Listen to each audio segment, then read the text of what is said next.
Hi, I'm Anna Capinetti, and I'm your child's teacher for AP Lit. I'm so happy to get this opportunity to give you information about the course and give you an overview of our policies and curriculum. I am very sorry that I can't be with you in person this evening. Suffice it to say, I would much rather be with you all, meeting you and talking about your children than where I am currently. I have been at McLean for a very long time. First as a student, starting in 1998. I graduated in 2002, and then immediately after graduating from college with my bachelor's degrees, I've taught at McLean since that would be 2006. This is my 8th year teaching AP Lit.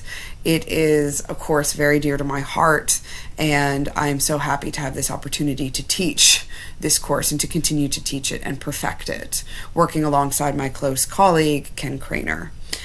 I'm so happy to be teaching your children as well. The students this year are great. They are all very poised and happy to discuss, and it's just a wonderful, very collegial and convivial atmosphere like no other. So you've got some great kids, as well you know, and I'm so happy to be in their academic lives for this short duration before they go off to college.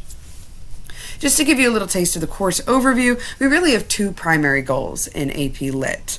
The first one being preparing your child for a collegiate level of reading, writing, and academic discourse, and the second being preparing your child for the AP Literature exam, provided they choose to take that exam. Most of our students do, the overwhelming majority do, but it is optional technically, as you probably know. Of these two goals, the former is very, very important because regardless of whether or not they want to take the AP exam, they are moving on and they are going to have to go into this post-secondary discourse, and we want them to be ready for that. And luckily, our exam is such that preparing them for this also prepares them pretty well for the AP exam.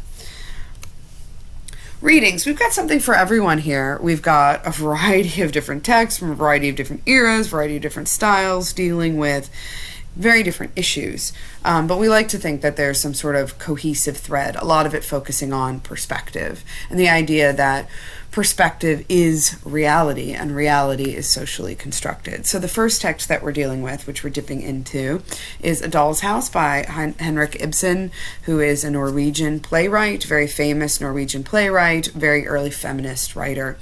And from there, we're moving on to The Stranger, which is a short existential novel by Albert Camus, who is Algerian. And then we are going to segue into King Lear by William Shakespeare, a very famous tragedy dealing with an aging parent and his relationships with his children. We have Tess of the D'Urbervilles by Thomas Hardy. This is our 19th century text. It foregrounds a lot of the same issues that we're seeing in A Doll's House, where it comes to gender and what is going on with a women's role and a women's place and women's rights in the 19th century, early 20th century.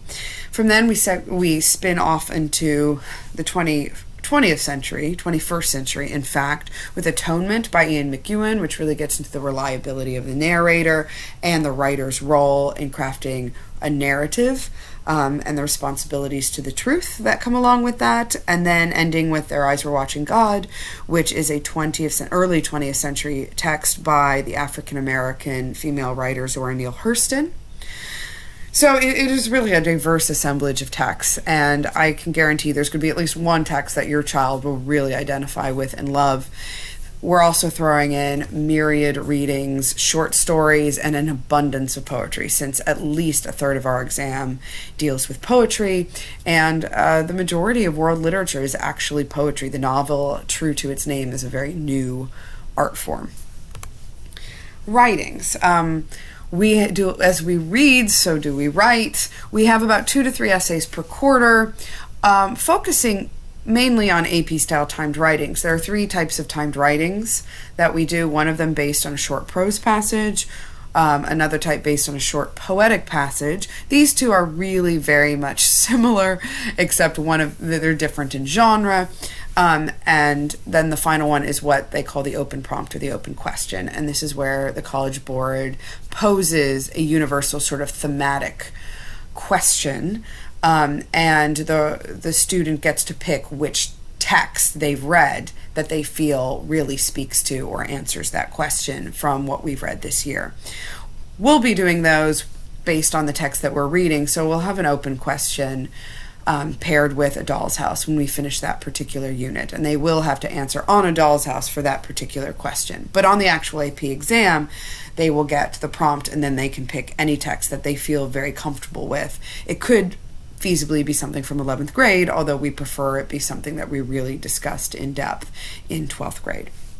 And over the course of the year, there'll be at least 1 to 2 longer procedural essays, and by that I mean they get a chance to write an outline and they revise it, and they're longer in length, and we expect a lot more in terms of refinement and citations and whatnot, which are things that they don't need in an AP style essay where they're just looking at a very clipped passage from a larger text. Well, that's it. That's a very sort of brief teaser of what your child will be looking forward to in AP Literature this year. We've already had some really interesting discussions on a romantic poem, La Belle Dame sans Merci by John Keats, talking about perspective and the reliability of the narrator and those whose perspectives are effaced, and how ambiguity in a narrator's reliability can raise those kind of questions and unsettle that narrative.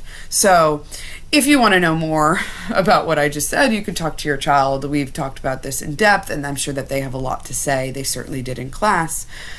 That being said, if you want to talk to me about anything else, about your child, their goals for this year and the following, their specific needs or strengths or interests, I'm very happy to talk to you anytime. We can set up an in-person meeting through your child's guidance counselor. We can set up a phone conference, or you can contact me at ajcaponetti@fcps.edu. That's 1P, 1N, 2 T's. It's Little Capones, technically in Italian. And I look forward to hearing from you sometime in the near future. Thank you and good evening.